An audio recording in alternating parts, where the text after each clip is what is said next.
Je vous recommande la boutique La Londoloise, c'est Judith Londolé. Si vous voulez être classe, chic, être habillé, être admiré. Parole de Mopao Mokonzi.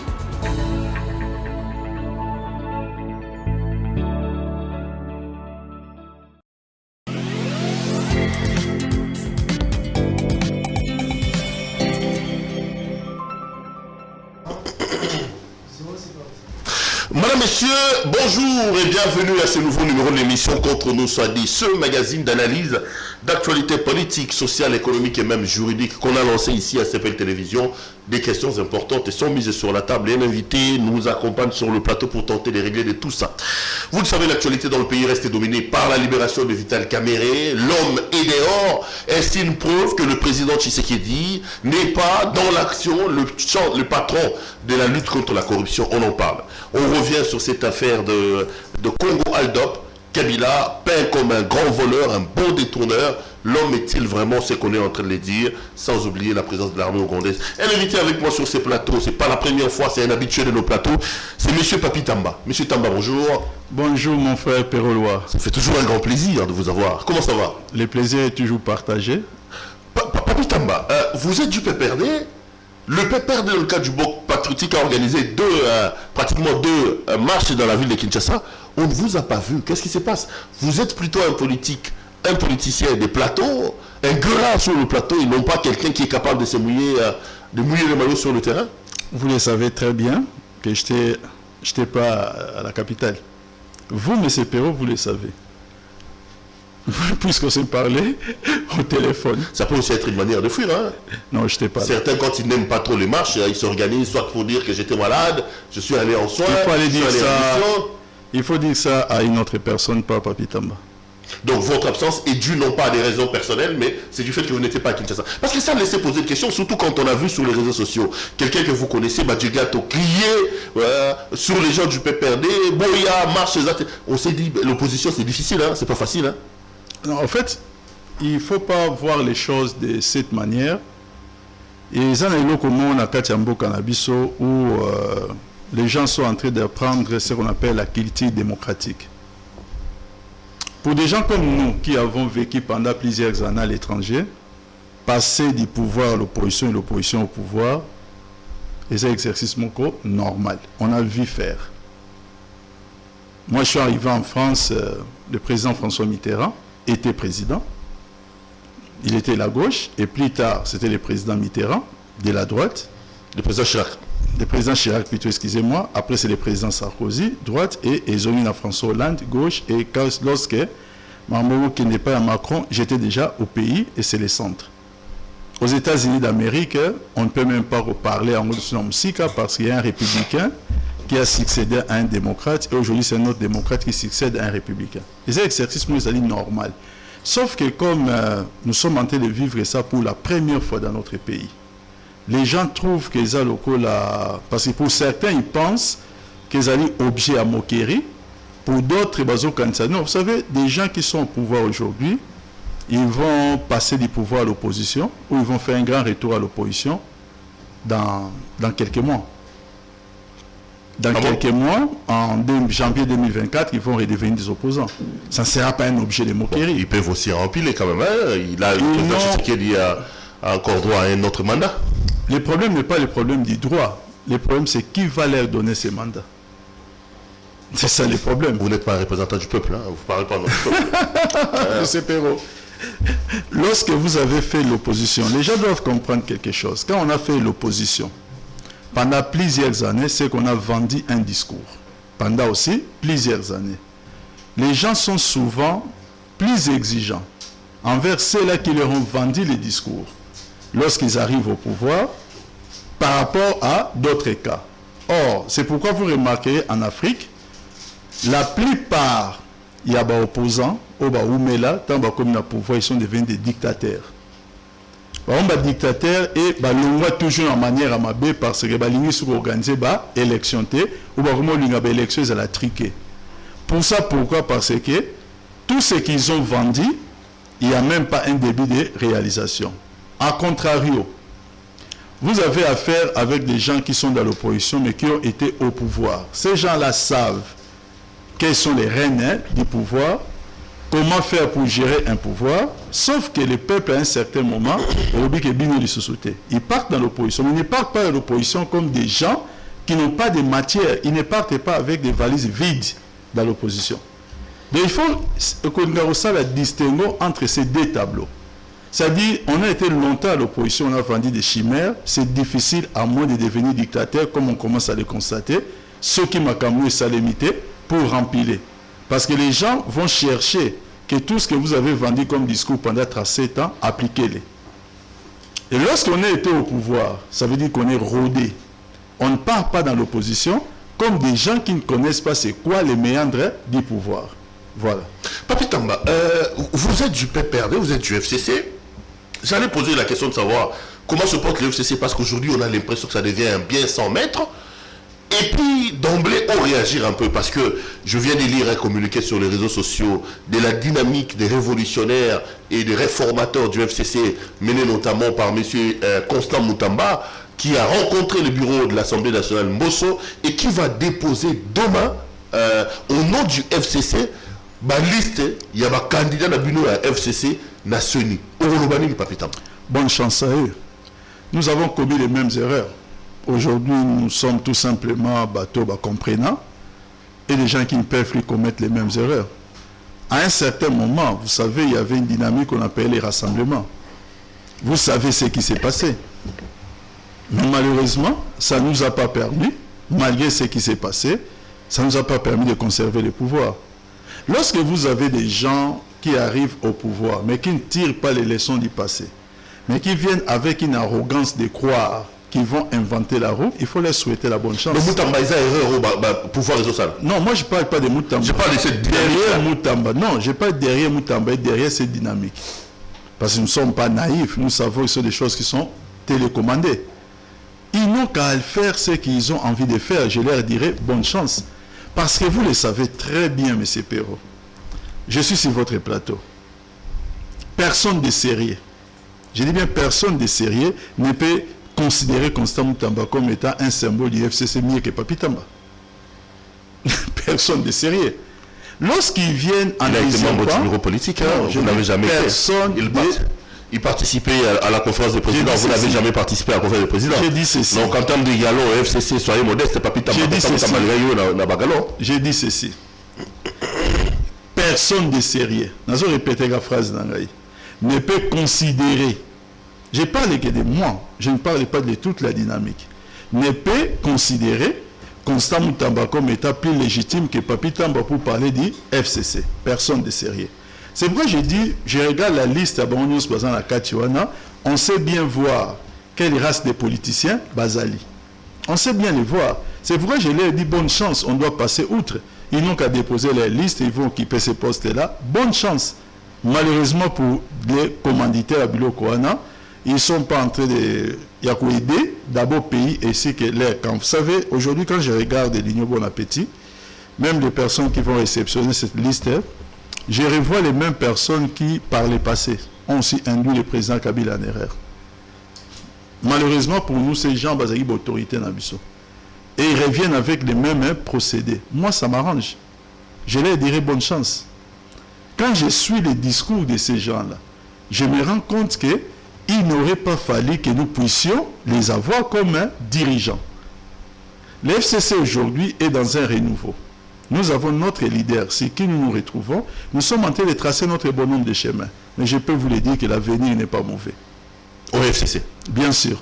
Et vous le dites, vous le répétez, c'est une grosse erreur. Donc, nous, on sera la même erreur. On a dédoublé ma partie, il n'y a aucune chose à Tibala, il n'y a aucune chose à Sami Badibanga.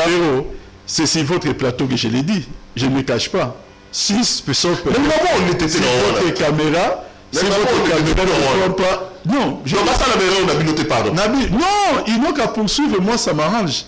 Moi je dis que nous avons commis des erreurs. Vous savez, on ne perd pas un pouvoir sans commettre des erreurs. S'il n'y avait pas d'erreur, on n'allait pas perdre le pouvoir. Le plus important pour nous, et même ceux qui prient, ils savent, il est conseillé à quelqu'un sur le Sahel,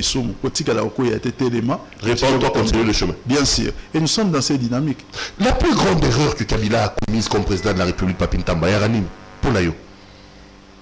Parce que nous avons commis des erreurs. Moi, je l'ai toujours dit, je crois que c'est un problème lié un peu à sa nature, où il a du mal quelquefois à sanctionner. Vous savez, c'est très difficile dans la vie. Quand on les reproche au président Kabila peut-être, mais moi aussi on me l'a toujours reproché. Je ne suis pas président de la République, mais j'ai des organisations que je gère. Il m'est difficile de me détacher, peut-être d'un joueur, peut-être d'un membre de mon comité. Je ne sais pas des organisations que moi je gère, parce que j'ai toujours eu tendance à repérer sa chance et à Sika, na monté à commettre erreur. Et c'est lié à la nature. Les gens bateau, la nature, il y a il y a des gens, c'est un peu difficile. Et moi je crois que c'est quelque chose où il faut desservir. Mais il est important... Il ne sanctionnait pas, il laissait faire. Kabila, c'était ça son grand défaut. Non, je ne dis pas qu'il laissait faire parce qu'il interpellait. Mais je suis en train de dire, je parle de se défaire. Je ne dis pas qu'il n'interpellait pas.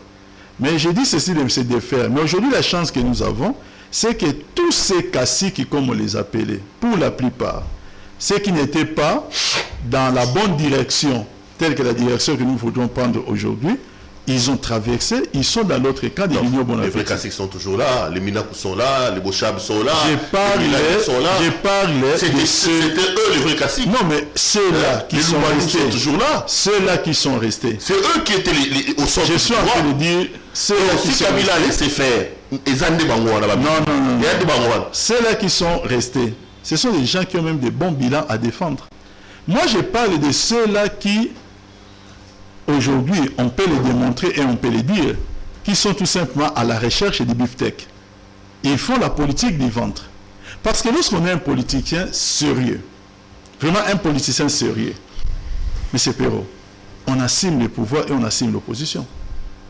Je ne vois pas au nom de quoi, lorsqu'on est un politicien sérieux, on doit être quelqu'un qui doit être comme un yo-yo. On ne peut pas faire la politique avec des yo-yo. Nous sommes là. Moi, je suis opposant depuis le 24 janvier 2019. C'est depuis le premier jour d'alternance, je n'ai jamais écrit à cette coalition. Je suis à l'opposition. 3 ans après, je vis. Je continue. Même quand vous êtes encore ensemble, là, tu croyais toujours pas? Non, j'ai dit bien depuis le 24 janvier, je suis dans l'opposition. Je ne croyais pas du tout à cette vaste blague. Moi, je n'y croyais pas. Tu vas plus sur le réseau après, hein? Mes prises de position étaient assez claires. Vous savez, M. Perrault, plusieurs personnes m'ont surnommé et je me suis approprié cela. Ils m'appellent maintenant Archange, ils m'appellent les confidents de Dieu et le Père. Donc c'est celui qui peut avoir la confidence et qui peut parler. Sauf que tant à Roloba, il faut attendre un temps pour comprendre qu'il avait vu juste. Qu'il avait raison. Donc le problème de Kabila, il fallait se défaire la bataille de Sotouane. Bon, ça appartient au passé, mais je dis bien quand vous m'avez posé la question. Quand même, hein, parce que non, c'est vous m'avez posé la question, je vous ai répondu. Mais non, quand vous faites l'analyse, quand vous dites que les autres reproduisent la même erreur, vous pensez que le président Tshisekedi a reproduit l'erreur à Kabila? Non. La plus grosse erreur de Tshisekedi en 3 ans, vous comme analyste politique, Ezali? C'est l'absence de vision. Tshisekedi n'a aucune vision. Aucune, et c'est bien dommage parce que je suis en train de faire un travail. Je suis déjà presque à 70% en Msalawana. J'ai fait un décryptage. Il y a un programme présenté par les chefs de l'État, programme né à campagne. L'hôtel Béatrice, c'était le 18 août 2018. Je les compare avec son discours d'investiture. Il y a le 24 janvier 2019. Et après, 3e palier, c'est maintenant son discours sur le lancement du programme de 100 jours. Et après le programme de 100 jours, je parle maintenant des 4e palier, ce sont des actions qu'il mène. Perrault, c'est la nuit et les jours. Il n'y a aucune cohérence. Je suis en train de faire ce travail. Je vais le rendre public dans pas longtemps. Et c'est quand même dommage parce qu'on ne peut pas conduire un grand bateau comme la RDC sans avoir une vision. Le leadership, c'est défini d'abord par la vision. La vision, c'est de savoir, en votant X, qu'est-ce qu'il nous a dit et où est-ce qu'il veut nous amener. Un exemple, Terre à Terre, qui est très riche dans sa pauvreté. Nous allons, dès la première année, tout travailler pour que comme la croissance moko ya 25%. C'est même bateau, il avait la première année, il avait dit ça, M. Tshisekedi.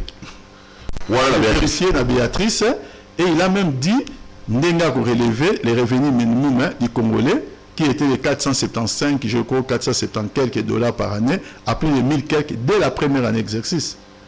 Dans son discours d'investiture, il dit dès la première année, nous allons engager un vaste programme sur la réforme Yabandela, c'est-à-dire des infrastructures, où nous allons injecter 6 milliards de dollars, dont 5 milliards pour la Mambobandela, 1 milliard pour la maintenance. Il a dit ça, le président Tshisekedi. Voilà, allez-y vérifier, je suis dans le plateau.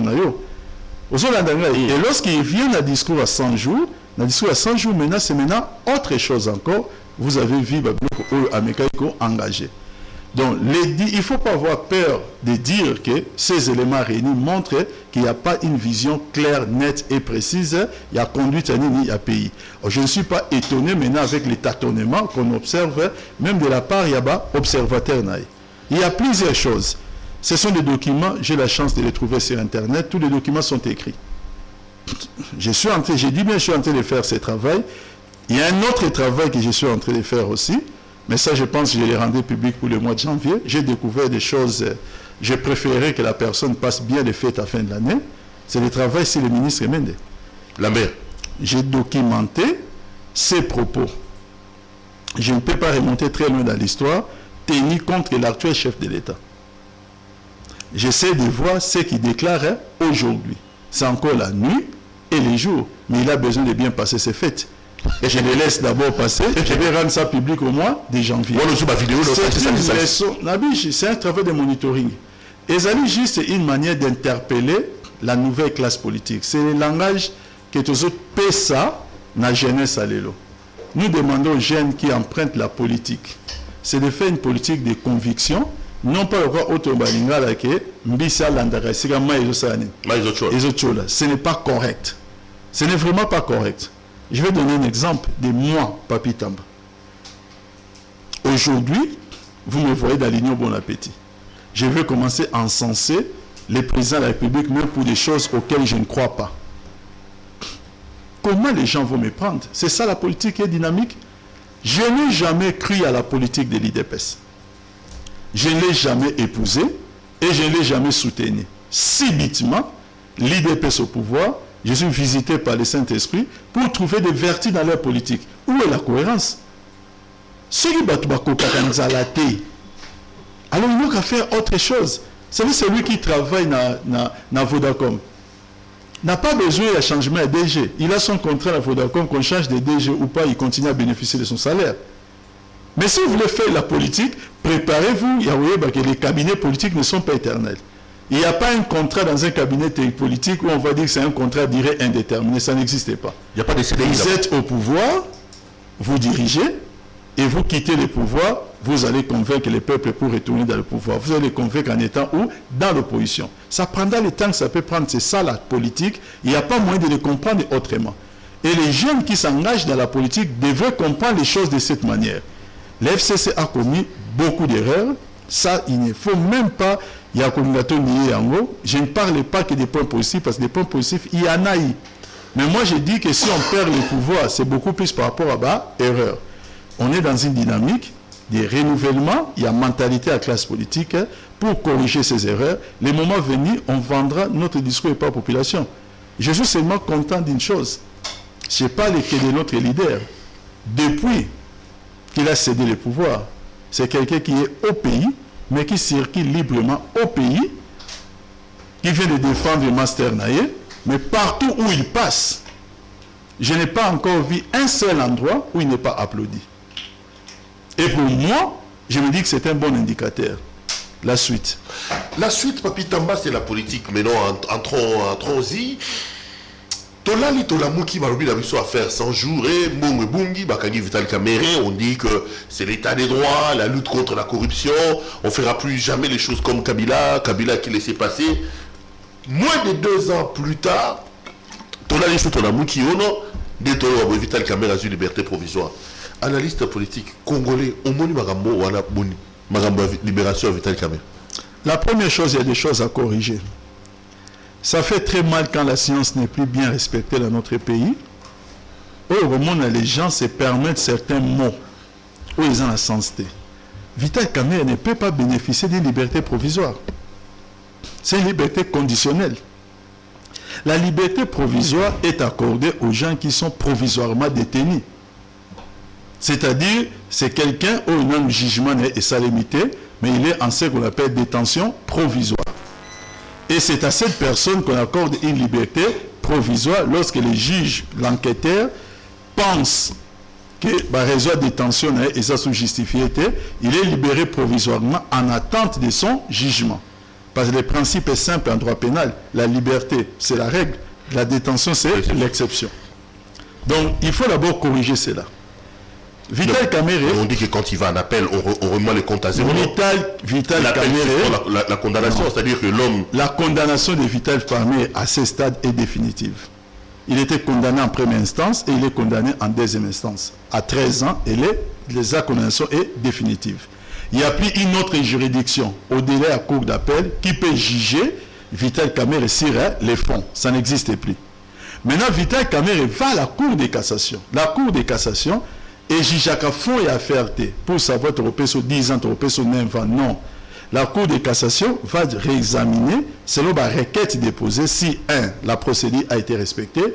Donc, c'est-à-dire la cour de cassation juge les juges.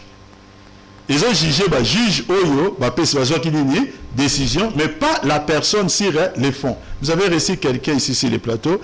J'ai rigolé quand j'attendais certaines choses. Maintenant, nous sommes au niveau de la cour de cassation. Il y a des choses à considérer.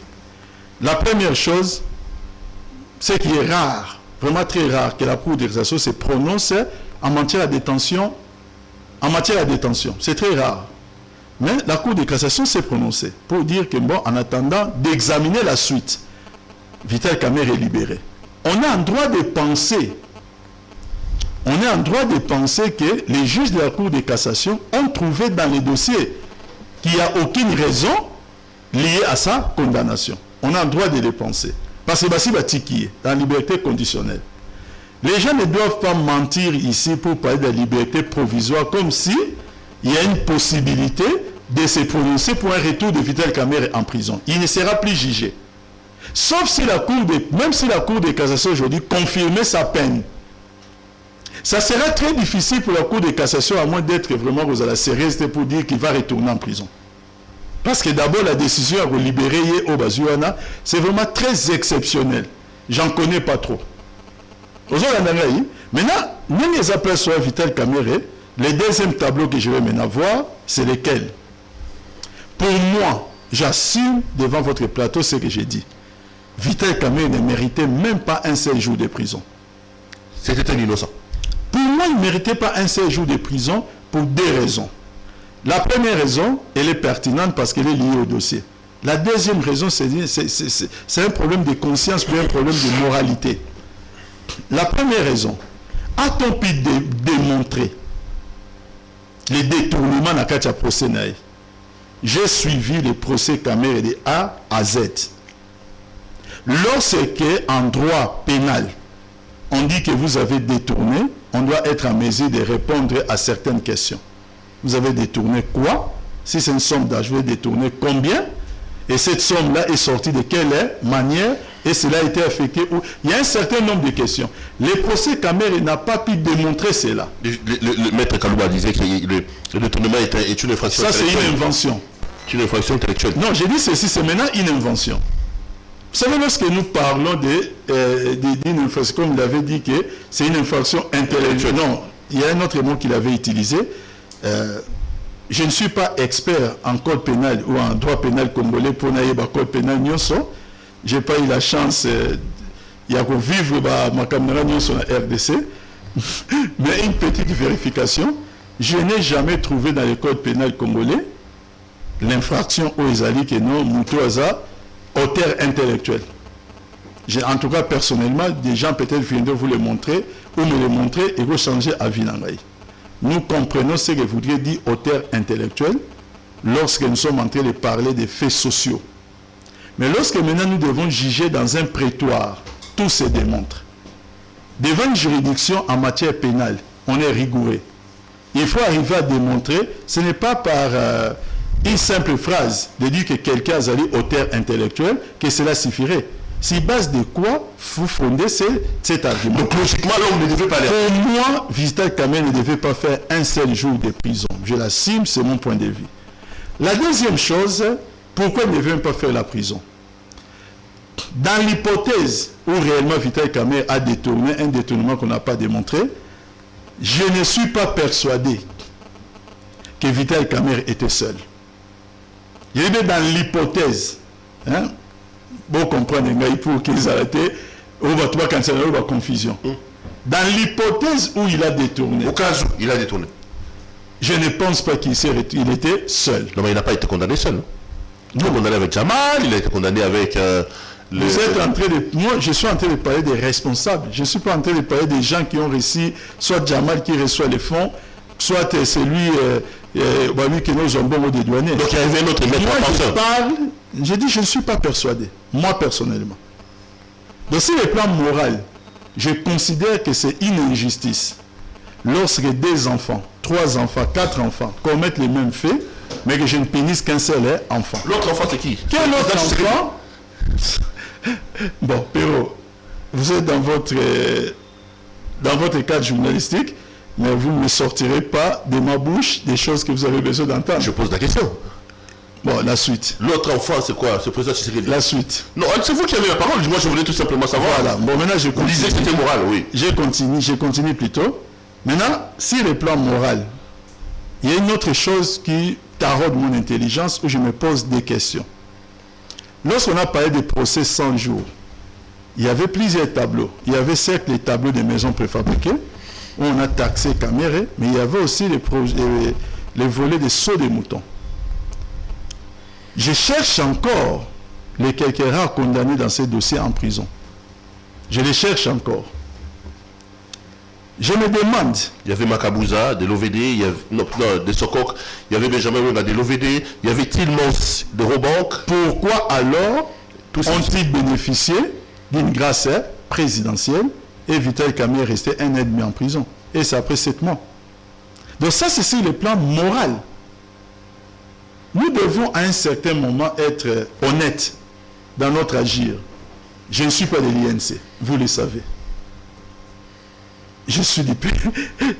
Quand on parle de Papi Tamba, son appartenance politique, tout le monde est connu. Je ne suis pas de l'INC. Mais à un certain moment, on doit analyser les faits avec un minimum d'honnêteté. Donc, aujourd'hui que Vital Kamerhe soit libéré, pour moi, c'est d'abord un sentiment de joie. C'est de savoir que quelqu'un qui ne devait pas être en prison est enfin libéré. C'est un sentiment de joie, pour moi. Et puis, deuxièmement, la prison, c'est la chose que je ne souhaite à personne dans ma vie, même pas mon pire ennemi. Maintenant, in fine, ce qu'il faut dire, après la libération du président Vital Kamerhe, on observe des brûlés, à gauche, on observe certaines choses à droite. Tous les combattants qui ont dit c'est normalité. C'est quand même étonnant parce que, au départ, quand le président Kamerhe était interpellé, ce sont les mêmes personnes, les secrétaires généraux de l'IDPS en tête, dans le bloc FCC pour Kangisaï. Maintenant que le FCC est désavoué, que nous sommes dossiers montés par le FCC, ainsi de suite. Maintenant que le FCC est allé, désavoué entre guillemets, c'est-à-dire que Kamerhe sort de la prison, ça doit être un motif de joie parce que c'est leur partenaire. Le FCC n'est pas signataire à corps cash. Mais il est étonnant de voir aujourd'hui que leur partenaire est libéré, mais il commence à brûler des pneus. Faire la politique, toujours en cherchant à noyer les poissons, ou en se montrant malhonnête à tout point de vue, et ça correcteté. Ce n'est pas cette politique qui changera notre pays. Papi Tamba, donc Vital Kamerhe et Abimi, est-ce que ça ne porte pas un coup sur le combat de la lutte contre la corruption? Est-ce que ce n'était pas les symboles de se dire, avec le régime de Tshisekedi, il n'y a pas d'effort, Kabila laissait faire, nous on peut même s'apprendre à notre partenaire et directeur de cabinet. Est-ce que ceci ne porte pas un coup sur le combat de la lutte contre la corruption? Est-ce que vous croyez que le régime actuel lutte efficacement contre le détournement et la corruption? J'aurais répondu favorablement à votre question si je croyais à leur lutte contre la corruption. Mais le problème, c'est quoi? Même dans la logique formelle, tout étudiant depuis premier graduat à ébiquer, quand les prémices sont fausses, la conclusion ne peut jamais être exacte. Je n'ai jamais cru à leur lutte contre la corruption. C'est qu'elle est là, j'ai dit bien, je répète ma phrase, M. Perrault, je n'ai jamais cru à leur lutte contre la corruption. Ça veut dire que cette réponse suffit pour que vous balayez tout ce que vous pouvez avoir comme question à Sansouane.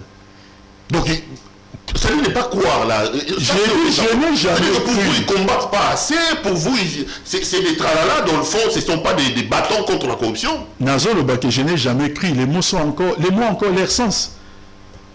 Pourquoi vous dites-vous que je crée davantage alors que mes propos sont assez clairs? Je dis bien que je n'ai jamais cru à leur fameux slogan de lutte contre la corruption. Et j'ai des raisons pertinentes à pourquoi on a quoi. Donnez-nous la suite. Quelques-unes. La suite. Pourquoi, alors que le président Tshisekedi installe son régime sur notamment le peuple d'abord, l'état de droit et la lutte contre la corruption, vous dites que vous n'avez jamais cru en lui? Quand il y aura un nouveau président le 24 janvier 2024, ce président nommera la tête à l'IGF, un homme qui sera plus ou moins intègre. C'est là que vous allez découvrir les vrais dossiers dans ces pays. Alinguet n'est pas intègre pour l'instant, la suite. Alinguet n'est pas intègre pour vous. Je ne l'ai pas dit et je ne me permets pas de les juger. Non, mais quand vous dites que le président nommera un homme intègre, ça veut dire... Je trouve que l'homme que le président nommera sera intègre. Donc, le général ne l'est pas. Libre à vous d'avoir votre propre décision. Je ne vous connais pas quelqu'un qui tourne autour du pot, je vous connais quelqu'un de direct, qui dit des choses comme il les pense. Non, mais parce que vous trouvez un pot ici sur lequel j'ai tourné. Oui, vous tournez sensiblement autour du pot. Vous savez, je suis très gentil aujourd'hui. Ah, ok. Surtout que c'est la fin de l'année, vous voulez que les gens passent bien les fêtes. Passent bien les fêtes. On reviendra en janvier. Puisqu'on parle de la corruption, Papi Tamba, ton ami Tolamouki Congo Hold Up et Bini, Bilo Babata Kabila, Magamba Somwa, preuve à l'appui, document Longwao et Kiao, 3,5 millions pour des documents pour démontrer que Kabila a fait de la Banque centrale, du Trésor public, sa poche personnelle. Ça devait vous amener à vous taire, hein, vous les kabylistes. Vous savez, il y a une chose qui fait... Ça pouvait faire pleurer, mais en même temps, ça réjouit nos cœurs, au lieu qu'il ait dit ça.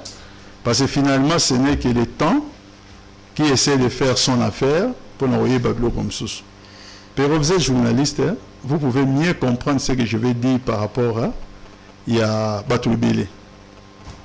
Cette révélation ou ces pseudo-révélations qui vient tout droit de l'enfer est bien à RFI. Bien identifié, c'est une chaîne. Babinyango RFI. Un journaliste de RFI vient interviewer Alinguete. Alors ça, c'est interview. Allez, Foka. Alinguete dit ce qu'il avait à dire en toute liberté. Les journalistes lui posent même des questions. Est-ce qu'il serait sous le coup de menaces? Alinguete répond non. Et Alinguete ajoute qu'il n'a pas de preuves pour incriminer qui que ce soit. Ces journalistes-là, qui est venu poser des questions et recueillir des réponses des gens qui sont censés avoir des éléments, c'est-à-dire il est parti à la source. Malheureusement, ces journalistes risquaient Balongolé Moussala. Il aurait fallu qu'ils comptent sur ses collègues noirs se liguer pour que maintenir dans Moussala. La thèse de complot, est-ce qu'on doit-on encore se poser des questions? Ça, c'est le premier point. Le deuxième point, Sonia Rolé sur Twitter organise toujours dans la recherche, il y a scandale. À organiser les avis publics. Marc News, par exemple, il m'a coté une émission déjà intervenue. C'est le coordonnateur de l'IGF qui dit, Nakacha, débat wana, à Assistaki, Abi, élément tel, mail, biloko belé, on a vérifié c'était quoi? Des faux. Aujourd'hui, à la place de regarder vers le président Kabila, les gens devaient se poser des questions. Pourquoi quand l'IGF dit que je n'ai pas de preuves, les gens vont se dire que l'IGF, il faut journaliste à permettre l'IGF à répondre à l'Ongolé Moussala. Les gens doivent se poser des questions. Lorsque le coordonnateur de l'IGF dit que les documents Mingezan la carte sont des faux, c'est à peine que Sonia Rolé va relativiser. Elle va faire un tweet pour dire que non, au lieu des documents, elle dit certains documents sont des faux. Qu'est-ce qu'on demande à un journaliste, ma foi? Qui mieux que Jules Alinguet dans ce pays peut répondre aux questions liées à un scandale financier aujourd'hui, avant qu'il ne quitte ses postes après le 24 janvier 2021 pour que la vraie IGF vienne aussi même hier à auditer Yemoko. Mais qui mieux que lui? Un journaliste va à la source. Mais c'est tout ce que vous avez appris dans l'école de journaliste. Quelle information il faut retourner à la source. Mais ce journaliste-là a des problèmes. Et aujourd'hui, il y a certaines personnes qui continuent à parler de ces dossiers-là comme si c'était un dossier. Alors que la thèse de complot n'est même plus à démontrer. Une deuxième chose, même dans leur montage, le nom de Joseph Kabila n'apparaît nulle part dans un dossier à montage Nabango. Mais il trouve un mot, les proches de Kabila. Le clan Kabila. Oui, les clans Kabila. Et vous savez, la photo qu'il poste dans Biloko Nyonso, c'est sa photo. Votre nom n'apparaît pas dans un dossier, mais lorsqu'on veut parler de ces dossiers-là, c'est votre photo, pas au posté. Que veulent ces gens-là? Moi, j'ai toujours dit une chose. Dans notre pays, malheureusement pour le Lumumba, vous savez, Jou Bazo Bomaye, dans plusieurs capitales occidentales, plusieurs capitales à travers le monde, c'était les marches de protestation. Mais dans RDC, Bazo Boma Lumumba, c'était les marches de liesse et de joie. Parce que ces communistes et Lumumba, qu'on avait vendu, les pires des politiciens, ils venaient de mourir. Donc, Congo est au à peine. Je répète, Bazo Boma Lumumba, marche à joie, Nakatia Congo, marche à protestation Libanda. Il n'y aura plus de ça. Lumumba n'avait pas la chance d'avoir des communicants qui pouvaient rétablir la vérité là où les mensonges veulent prospérer. Au fond, pourquoi vous détestez nous autres depuis la nuit des temps par certaines personnes? Parce qu'on les insulte. Vous êtes témoin. Je passe dans votre plateau, je n'ai jamais insulté une seule fois. Est-ce que c'est parce qu'on leur manque de respect? Je suis même au mois de décembre, j'ai été très gentil sur votre plateau. Mais parce qu'on explique les choses pour rétablir la vérité, et les menteurs n'aiment pas ça. Kabila est victime d'un montage, c'est ce que vous voulez dire? Les faits, avant que Papi Tamba parle, les plaies plaident à la faveur. Mais quand on parle de votre petite soeur, quand on parle de Sélémani qui est son frère adoptif, attendez, on sait qu'on peut avoir des sociétés où les personnes écran Papi Tamba. Je viens de vous dire ceci. Dans un dossier. Je viens de vous dire ceci, que première intervention de Gilles Alinguet dans RFI, c'est Gilles Alinguet qui dit que même Égal était dans son viseur. Qui a mis ça dans son viseur, on ne sait pas. Ça veut dire qu'il y avait déjà une démarche d'aller vers l'incrimination.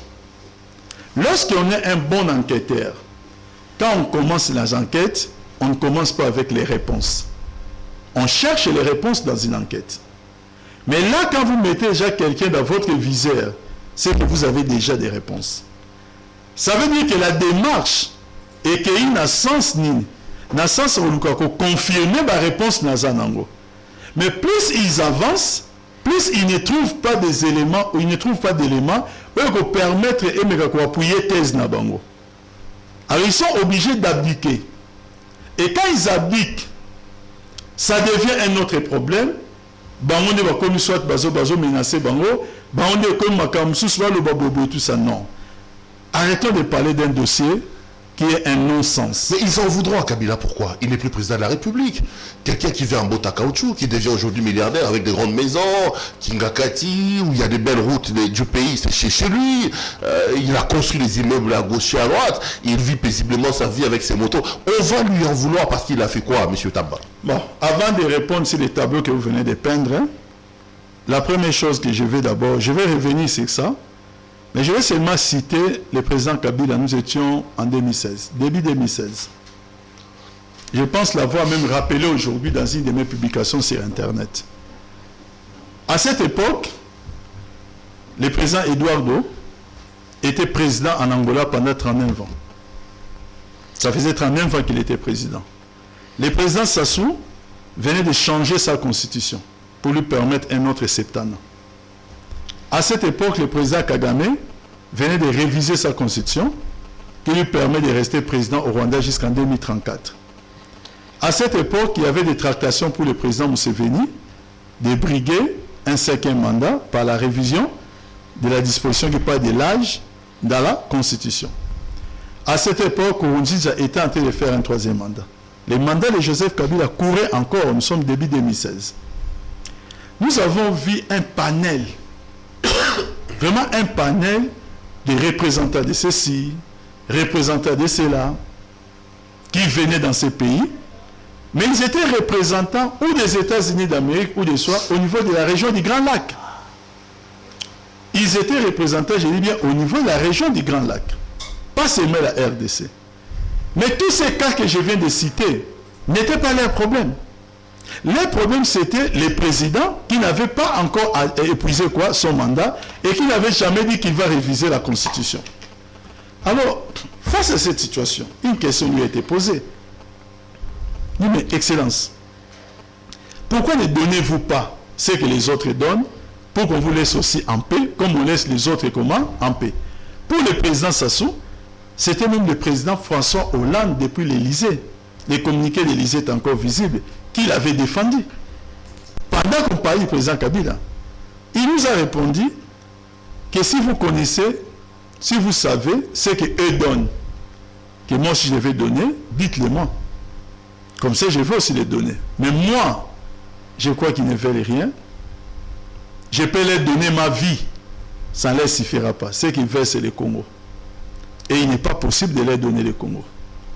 Le président Kabila n'est pas un président qui quitte les pouvoirs sans verrouiller un système aux intérêts des Congolais. Les nouveaux codes miniers, celui qui osera y toucher aujourd'hui va compromettre les développements qu'on observe dans les provinces. Et le peuple va voir les changements. La loi sur la sous-traitance, les codes forestiers. Est-ce que vous savez, j'étais même un peu surpris de voir dernièrement que les gens se réjouissent pour dire que la RDC a eu 500 millions. Il y a un Greenpeace, il y a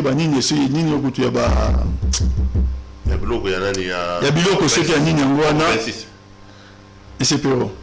Nous sommes certes les poumons de la planète. Mais l'Occident, pour développer Bamboka na Bango, ils ont fait violence à leur nature. Personne ne peut développer son coin sans faire violence à sa nature. Aujourd'hui, on vient vous dire, nous allons prendre des mesures compensatoires, mais ne développez pas, ne faites pas violence à votre nature. Au lieu d'avoir une démarche inverse pour dire que nous qui sommes industrialisés, polluons moins. Trouvons une technologie pour moins polluer, mais on impose aux pays qui ont des forêts pour leur dire qu'on va compenser avec 500 millions, entre guillemets, mais pour que vous ne puissiez pas faire violence à votre nature, bref, ne vous développez pas. M. Perrault, les derniers chiffres que j'ai en mémoire, il y a exploitation à bois et à Cameroun, c'est plus de 6 millions de tonnes l'année. Chez nous, on n'a jamais dépassé la barre de 500 tonnes. Parce que si vous essayez d'exporter bois au-delà de ça, d'abord vous avez une exigence. On vous dit que 40% à grille, mais 60% il faut bois scié. Sinon, on vous interpelle en haute mer, dans Greenpeace et puis bois Kiango. Ces pays-là avaient besoin d'affirmer sa souveraineté forestière par les codes forestiers. On ne va pas être des gens qui vont attendre une compensation qui n'arrive pas, alors que notre forêt, c'est déjà une richesse. Allez-y dans la balance commerciale à Cameroun. Regardez ce que les bois rapportent dans ces pays par rapport à nous autres. Donc des questions liées notamment à la protection de l'environnement, il fallait pas... J'ai dit ceci, la protection de l'environnement ne peut pas exclure la souveraineté d'un État qui a aussi besoin de se développer. Et le président Kabila s'est occupé de tout cela. Aujourd'hui, nous avons la loi sur la sous-traitance, elle existe. Vous ne venez pas en RDC en tant qu'étranger dans les secteurs des mines dire que je vais créer ma société, je vais être majoritairement, je parle de la loi qui existe. Ok. Mais il faudrait faire appliquer cette loi. On vous dit, mais si vous voulez créer une société dans les mines, ok, c'est très bien. Mais les Congolais doivent avoir la majorité des parts sociales. Dans les nouveaux codes miniers, on dit qu'il n'y a plus question de quoi que ce soit, de la redevance minière. 10% Il y a un bon de défense minière, il faut qu'il y ait une caisse où il y ait un projet pour les générations futures. 15% les communautés locales, 25% les provinces, 50% le gouvernement central. Quelle est cette province minière aujourd'hui qui ne réalise pas de grands travaux? À partir de ça. Et vous pensez que ces gens qui étaient habitués à faire une promenade de santé dans notre pays, qui étaient habitués à tout prendre, des gens à qui, en 2016, pour maîtriser notre inflation, on leur a seulement demandé de se conformer à la loi qui disait quoi? De rapatrier juste 40%. Il y a un bon monabongo, il y a chiffre d'affaires à l'export, rapatrier en Mboka. Vous avez vu comment ils ont fait la résistance. Alors que la loi l'indique. C'était pour essayer de permettre à la Banque centrale d'avoir des devises et de maîtriser quoi? L'inflation. Ces gens-là, vous pensez qu'ils ont pardonné à Joseph Kabila? Mais la seule chose qu'ils doivent savoir, c'est que Joseph Kabila est certes dans les traces de Lumumba, mais il ne s'appelle pas Lumumba. Joseph Kabila s'appelle Joseph Kabila avec des papis Tamba et tant d'autres personnes qui viendront pour expliquer au peuple ce qui se passe. Lumumba n'a pas eu ces gens-là. C'est pourquoi des gens ont eu des marches de joie quand on les tuait. Mais si aujourd'hui on tuait Joseph Kabila, il y aura dans ce pays des grandes marches, des manifestations, des protestations plutôt. Pourquoi? Parce que le peuple sait qu'il représente ces messieurs pour ce qu'il a fait dans notre pays. Parce qu'il y a des gens qui parlent pour lui. Voilà. C'est donc à cause de ça qu'on en veut à Kabila. Code minier, l'ensemble de ces choses. Ok. Et moi j'ai parlé de la phrase Yemou Ayebisagibiso. Je lui donne raison aujourd'hui. Parce qu'il a dit que je peux leur donner même ma vie. Ça ne leur suffira pas. Ce qu'ils veulent, c'est le Congo. Mais quel est ce Congo qu'ils veulent? C'est un Congo sans nouveau code minier. Mais c'est un Congo sans code, les codes des assurances, sans le code des investissements. C'est un Congo sans la loi sur la sous-traitance. C'est un Congo sans. Vous suivez les déclarations depuis les capitales occidentales. Ils continuent aujourd'hui à solliciter des réformes par rapport à la disposition aujourd'hui de Kabila Thierry verrouillé. Ils sollicitent. Maintenant, c'est à nous de nous poser la question. Devons-nous faire l'affaire de quelques individus qui prendront certes de l'argent de corruption, Yabatou Yango, pour déverrouiller le système, ou devons-nous privilégier le système qui profite au peuple? Donc à chacun son choix. Madame, Monsieur, vous suivez l'émission Contre nous soit dit. Je rappelle ce soir que notre invité, c'est M. Papi Tamba. Avec lui, on est en train de faire la lecture de l'actualité politique ici en République démocratique du Congo. Papi Tamba, l'actualité, c'est aussi cette affaire de l'Ouganda chez nous. Kabila aussi a fait rentrer le Rwandais. J'ai vu certains cadres communicateurs du FCC, Sanofi, monter sur le chevaux. Est-ce qu'on a des leçons à recevoir dans ces domaines-là de la part de vous, des Kabilistes, quand on sait que Kabila, à son temps aussi, il avait ouvert les frontières pour que le Rwanda rentre chez nous? On a des grandes leçons à donner. On a des grandes leçons parce qu'il faut comprendre la crise à l'Est dans le cheminement de plusieurs actions menées. On a des grandes leçons à donner parce que où avons-nous laissé les choses quand on partait? Les amis n'avaient qu'à continuer à partir de là où on avait laissé les choses. Lorsque ces amis-là veulent faire encore une marche en arrière de plus de 10 ans, ça montre seulement qu'il y a une absence claire de leadership dans le sens de la continuité de l'État ou de l'action publique. Mais c'est Perrault. La première démarche de Joseph Kabila, il arrive en 2001. Il dit non, voilà, il faut d'abord que les armées étrangères quittent notre pays. Ça, c'était sa première démarche. L'Ouganda, plutôt, il y avait les Namibiens, il y avait les Zimbabwéens, il y avait les Angolais. Il dit, ils doivent quitter notre pays. Ces gens ont quitté notre pays. Kabila, le président Kabila fait face à des rébellions répétées où les noms de 2 pays, dont un seul qui était souvent monté au créneau, revenaient à tout moment. Tout ce que nous avons subi après, c'était des incursions maîtrisées et organisées depuis les Rwanda. Dans le cadre de la coopération bilatérale, il fallait résoudre un problème. En 2009, le président Kabila, après avoir fait plusieurs efforts diplomatiques, ils arrivent à une conclusion de mener l'opération Imo-Jaweto, mais qui était inscrite dans le temps. Les délais étaient connus de cette opération et les délais ont été respectés, contrairement à aujourd'hui. C'était 2 mois, je crois. C'était 1 mois. Ils ont mené cette opération, le Rwanda est retourné. Malgré cela, les incursions ont continué. C'est là que le président Kabila, dans son discours, s'il était la nation, du 15 décembre 2012, il fait une déclaration. pour moi, j'ai toujours conseillé, c'était parmi les déclarations d'or à Sala, en tant que président de la République. Habite désormais, nous allons faire de notre défense nationale une priorité des priorités. Aucune nouvelle tentative d'agression contre la RDC ne sera, c'est plutôt toute nouvelle tentative d'agression contre la RDC sera suicidaire. Mais c'est Perrault, depuis cette date, jusqu'au jour où le président Kabila a remis les clés à son successeur, il n'y a plus eu aucun mouvement d'occupation dans notre pays. Il n'y avait que des foyers de tension. Après les M23, on n'a plus connu d'inquiétude, même de 10 minutes occupées. On n'a plus connu ça. Jusqu'au jour où il a rendu les clés. Qu'est-ce que les amis devaient faire? Vous récupérez la situation à un niveau où plus personne ne parlait du M23. Plus personne ne parlait de la résilience des mouvements rebelles qui vont occuper un coin. Mais on ne parlait que des foyers de tension, principalement au niveau des Bénis, où maintenant on menait une guerre asymétrique. Poursuivez les choses à partir de là. Pour poursuivre les choses à partir de là, vous décrétez l'état de siège. Nous sommes aujourd'hui en phase d'observer encore un 13e renouvellement de l'état de siège. J'ai vérifié au monde depuis Adam et Ève. Je ne dis même pas depuis, non, depuis Adam et Ève, depuis que les pays se sont constitués dans ce monde en état, aucun état n'a renouvelé 13 fois son état de siège. Nous sommes en train de le découvrir en RDC. Il aurait fallu que l'Ouganda soit attaqué. Ça, les gens oublient de le dire. L'Ouganda ne vient pas aider le RDC. L'Ouganda vient combattre ceux qui ont attaqué l'Ouganda ou en RDC. Comprenez-vous quelque chose? Où est le respect maintenant de notre souveraineté et de notre territoire? On balance une bombe dans l'Ouganda. On enregistre 3 morts, immeuble Moïkoui. Les services de renseignement pointent du doigt nani, ADF au Bazawapi, dans RDC.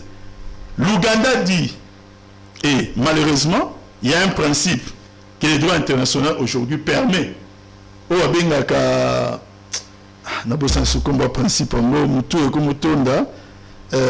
Les Américains sont spécialistes à appliquer en haut. C'est-à-dire, quelqu'un qui vient attaquer les États-Unis, ils peuvent le poursuivre partout, même dans Mboka Moko et Abaton Bazali. L'Ouganda met en exergue ces principes. Si les ADF nous attaquent, c'est que les ADF constituent une menace contre qui? Contre l'Ouganda. Et nous allons aller les traquer en RDC. Il y a des possibilités. Soit nous le faisons avec les FARDC, et là, la RDC sauve sa face, soit nous le faisons seuls. Ça veut dire que nous allons traverser la frontière, place FARDC Baza, ça devient quoi? De l'invasion. Voilà la situation dans laquelle nous nous trouvons. Ceux qui ne pouvaient plus se permettre, depuis 2014, que les M23 étaient boutés dehors. Alors aujourd'hui, nous on dit qu'on n'a pas de leçon à donner. Avec ces gens de gouvernance, qu'ils aient le courage de dire que ça allait, l'état des chefs, c'est une vaste aventure, qu'on n'en parlait pas. Mais c'est Perrault, quand Kabila a quitté ces pays, les pouvoirs plutôt, quand Kabila a quitté les pouvoirs dans ces pays, des gens qui comptent armés dans le monde, ces gens ont dit que les FARDC, Bazaraki, 9e puissance, je parle militaire, dans l'Afrique subsaharienne. Aujourd'hui, nous sommes à quelle position? Ce n'est pas les Congolais qui ont l'évaluation. Ce sont bateaux Bajijaka. Et allez-y à l'Est aujourd'hui. Pourquoi à l'Est aujourd'hui les gens pleurent Joseph Kabila? Si maintenant ce qu'on est en train de faire aujourd'hui n'est pas un recul, personne à l'Est n'accepte parce que ça rappelle de très mauvais souvenirs. Les Rwandais et l'Ouganda ont déjà réparé quoi avec la RDC?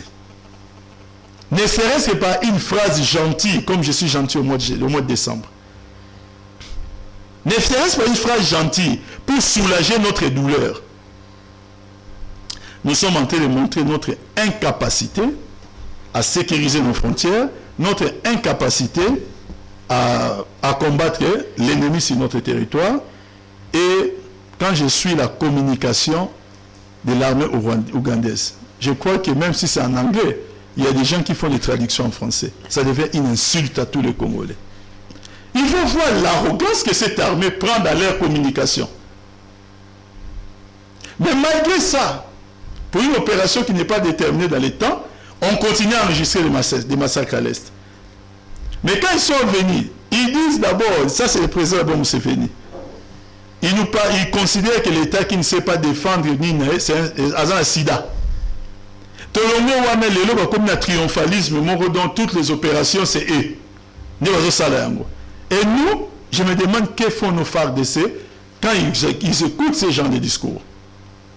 Moi, je vais demander au président de la République de prendre le courage de demander à ses envahisseurs, c'est comme ça que moi je les appelle, de retourner chez eux. Le président de la République peut tout à fait suivre les traces du président Joseph Kabila, peut-être en tant qu'ancien président de la République, demander conseil. Ça s'appelle de l'humilité. Parce que ce monsieur-là a vaincu plusieurs situations dans notre pays.